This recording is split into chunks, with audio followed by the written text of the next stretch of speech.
As somebody decides that he has a covenant with God. I have my own covenant with God. And I say, God, if you give me what I'm looking for, this is the covenant I have with you. But it's personal between me and my God. And so you have your covenant with God. You say, God, if you make me president, I'll build you a cathedral. That is your personal covenant with God. So when God fulfills it, go find your money and come and build his cathedral for him. Why do you go and take our $58 million and go and dig a deep hole and there's only water in it and mosquitoes are swimming in the water? $58 million.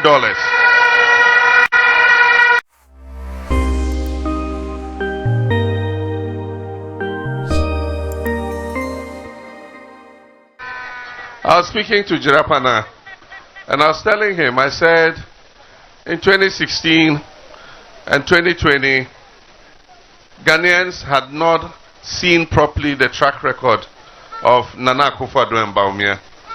They had experienced the NDC, they had seen the NDC in government.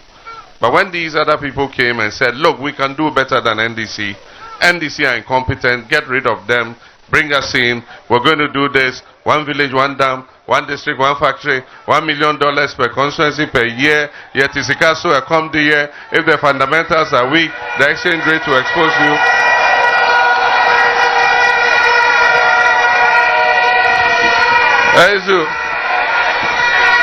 So when Ghanaians heard all that, then it was like, okay, why don't we give these people a try? And so, of course, Ghanaians asked us to go take a rest. And so we left office and we've been in opposition since. And I told Jirapa now, I said, now we have track records to compare. We have lived under NDC, we have lived under MPP. And in Tree they say, Yasue Ansa, Yasue Ansio, Yafe Yehunye Muodu or something like that. It means we've carried water, we've carried alcohol, we can now tell which is heavier. So the real contest is now. And the point is, the dishonesty is what worries me. Because when you have destroyed an economy the way the MPP has done, the least you can do is to explain to the people and say sorry. But they still try to justify and say that your condition is even still better. Your lives are better. They deny the hardship. And even when they accept the hardship, they said it's not our fault. It is the international community. It is what is happening outside. The first 4 years, it was Mahama. Everything was Mahama, Mahama, Mahama, Mahama. Then when Ghanaians got tired of hearing Mahama,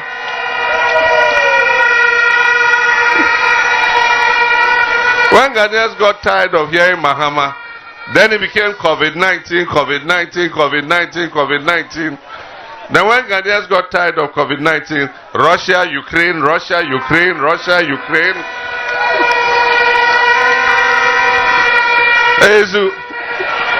You see?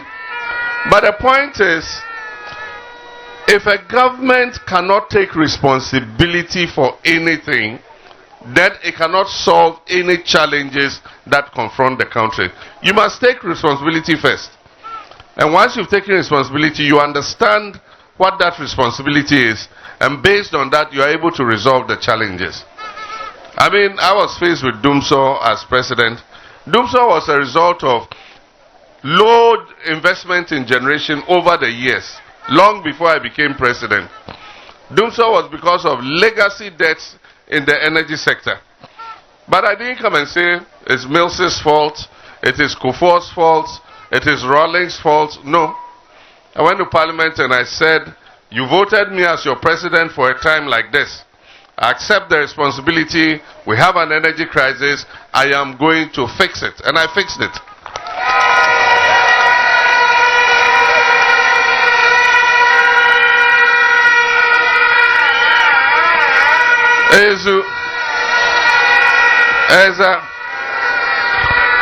But the very interesting thing is, we have an economy in crisis. And we have a candidate who is the vice president of this government, who says, my government has not done well, but vote for me, even though I'm in government, and when I leave my government and I come into government, I will do this for you that my government did not do for you. I mean, it's basa, basa, basa, basa.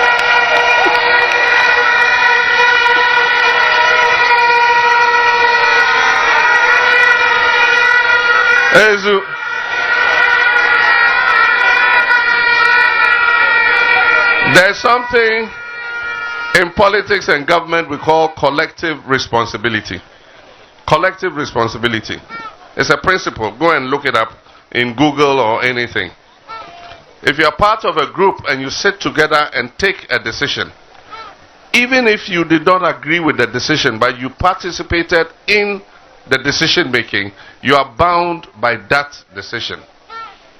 And so, for all the people who worked with Akufo-Addo, from his vice president to his ministers and everything, they sat in cabinet and they took decisions together.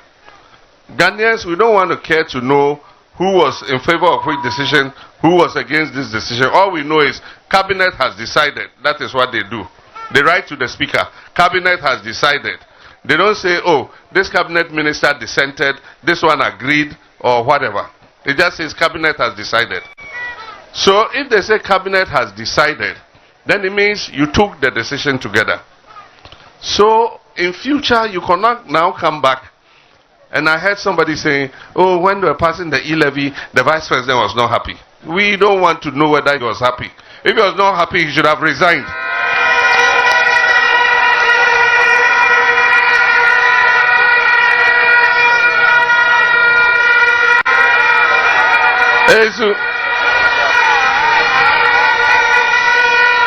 The thing is, if you are part of a collective and they take a decision you don't agree with, what do? You resign. If you stay, it means you are bound by the decision. Okay, let's put e-levy aside. Cabinet has decided 10% betting tax. And the vice president was not happy. He wasn't happy. So why did he stay there? He should have resigned. Emissions tax. The vice president was not happy. Some of these things, the president wasn't happy. You see, if you are a person of principle, you accept responsibility. I worked with Professor Mills. I was in cabinet. We took decisions together.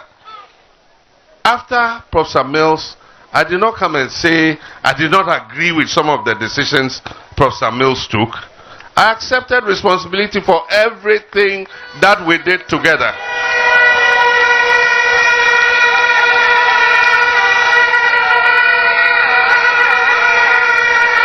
Indeed, in 2012, I won that election after just 5 months of campaigning after Professor Mills died.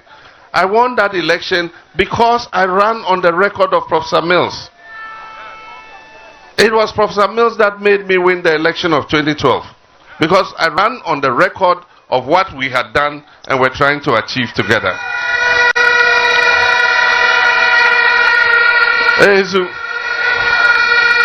But here, we have a vice president who's running away from his president's record.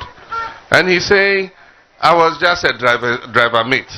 And so if I give advice and the driver doesn't take it, what can I do? If you give advice constantly and your driver doesn't take it, hey driver, stop. I won't do again.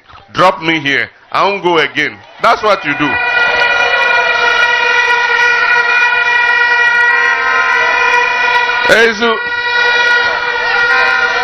But if you sit in the car and you tell the driver, hey, this overtaking is wrong, go driver, take care, and he doesn't mind you.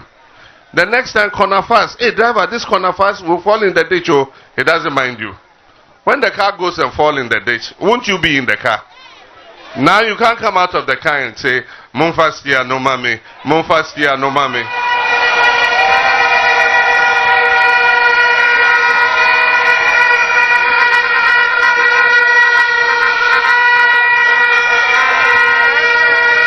But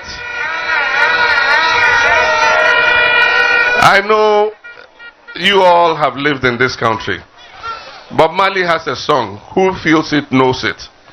All of us are in this country, and so we feel it, and so we know it. And so I don't have to come and tell you what has happened this last 8 years. Our economy is in crisis, our economy is in a mess. This morning I was looking at some of the headlines of the papers. They said Ghana's economy bouncing back. Ghana's what. I tell you, it's not bouncing anyway. Because of some Moody's rating, any country that finishes its debt restructuring gets that automatic correction by Moody. It's not because they've done anything extraordinary. This country is in a mess.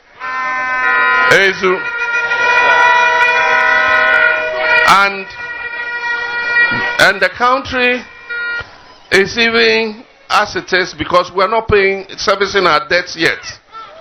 From next year, the next new government that is going to come is going to have to start servicing those debts. And so they've created a mess.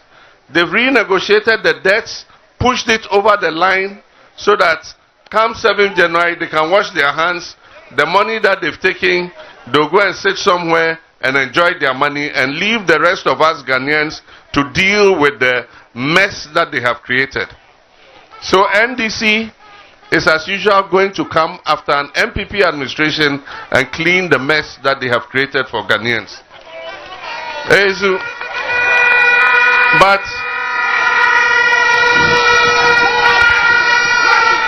But we will clean the mess. We will come and stabilize the economy. We will come and stabilize the currency. We will get this country moving again. We will increase investments in the oil and gas sector. We will bring our cocoa industry back again. We will help our farmers with subsidized fertilizer again. We will give our farmers mechanization services again. But,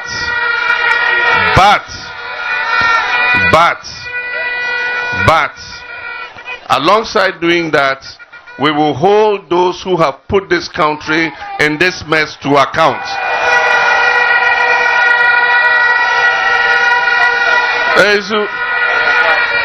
If you have stolen Ghana's money, you are not going to sit somewhere and enjoy it in peace. Ghanaians will come after you to recover the money you have stolen from them.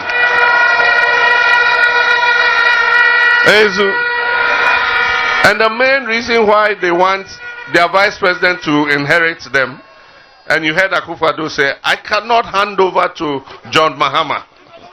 And I say, it's not in your mouth to decide who you want to hand over to.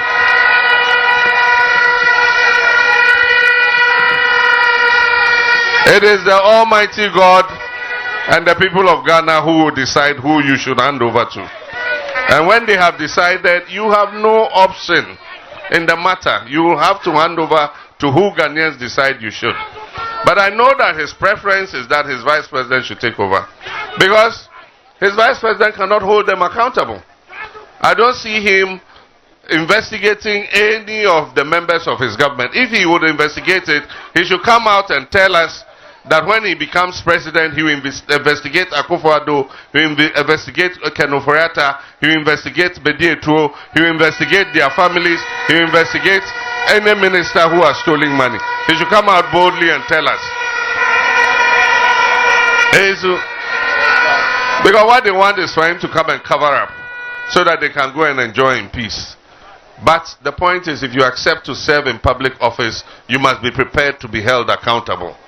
And the only people who can hold them accountable is for them to go out into opposition, NDC to come in, investigate the scandals that have taken place, and hold anybody who is responsible for misappropriating the money of Ghanaians to account. And that is exactly what we want to do with Operation Recover All the Loot. Operation Recover All the Loot means if you've stolen our money, you bring it back. If you bring it back, we don't have any wahala with you.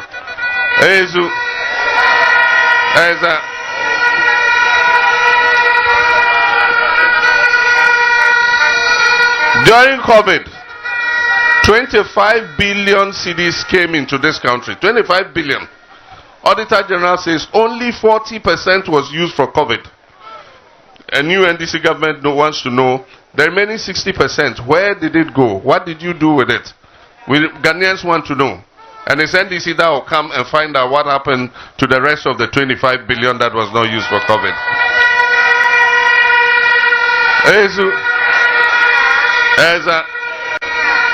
Somebody decides that he has a covenant with God. I have my own covenant with God.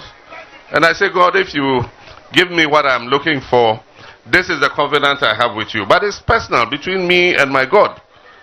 And so you have your covenant with God. You say, God, if you make me president, I'll build you a cathedral. That is your personal covenant with God. So when God fulfills it, go find your money and come and build his cathedral for him. Why do you go and take our $58 million and go and dig a deep hole and there's only water in it and mosquitoes are swimming in the water? $58 million.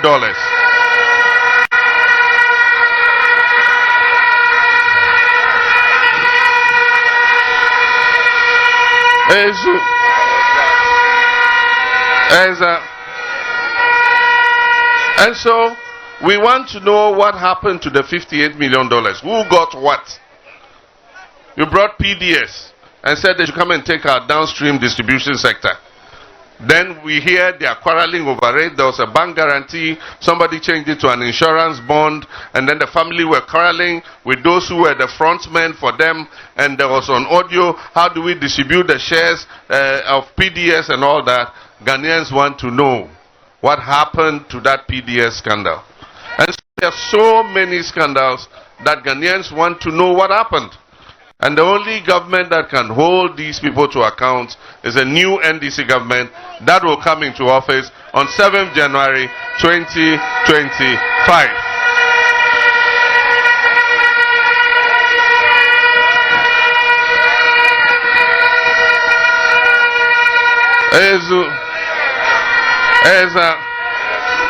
But let's leave them for the meantime. A new NDC government has a lot of good packages for Ghanaians. We're going to continue all abandoned projects. We're going to continue the extension of electricity. We're going to repair our roads. We're going to continue our hospital and our healthcare facilities. We're going to continue our e-blocks and our schools so that our children will have more access to secondary education. We're going to make the free SHS better. We'll cancel the double track and we'll improve the feeding so that our children can get quality food when they go to school.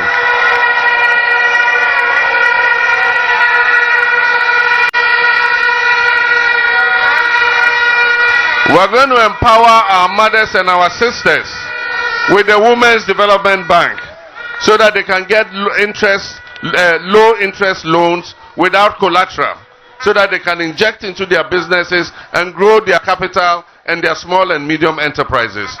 We are going to, under the Market Enhancement Project, develop all the underdeveloped markets so that it will be appetizing for you to go into the market and buy things from our mothers and our sisters. We are going to implement the no-fee stress policy. So for any of our children who gains admission to a tertiary institution, nursing training, agri-college, technical university, colleges of education, first year, no academic fees.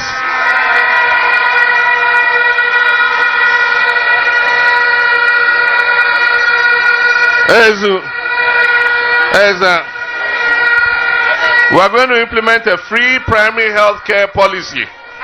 And so from CHIPS compounds, to health centers, to polyclinics, to clinics, any Ghanaian who attends, whether you have an NHIA card that has expired or you don't have, you will get free medical treatment under the free primary health care.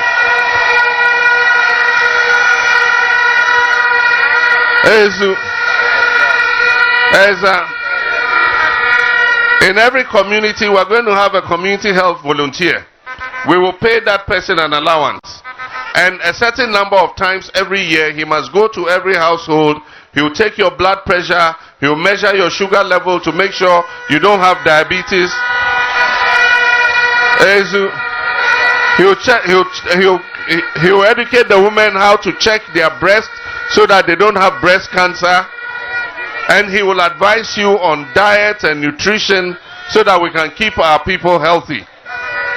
If he finds anybody that needs referral to a hospital, he will do the referral and will move the person to a district hospital for attention. We want to improve the health care of our people, and the only way we can do it is through free primary health care. And so there's a lot. If I want to talk about it, we're going to stay here till tomorrow morning. I want to thank the people of Jirapa and to tell you that we have an election to win first. And so in the morning, go as early as possible to your polling station and go and vote. After you vote, if you have something to do, you go do it. But by 5 o'clock, make sure you are back at your polling station. I hear that they know that they have lost the election. So they are encouraging their people that wherever you go, if we are losing, disrupt the counting. Please be vigilant. Anybody who attempts to disrupt the counting, please resist them. Resist them with all the force that you have available at your disposal.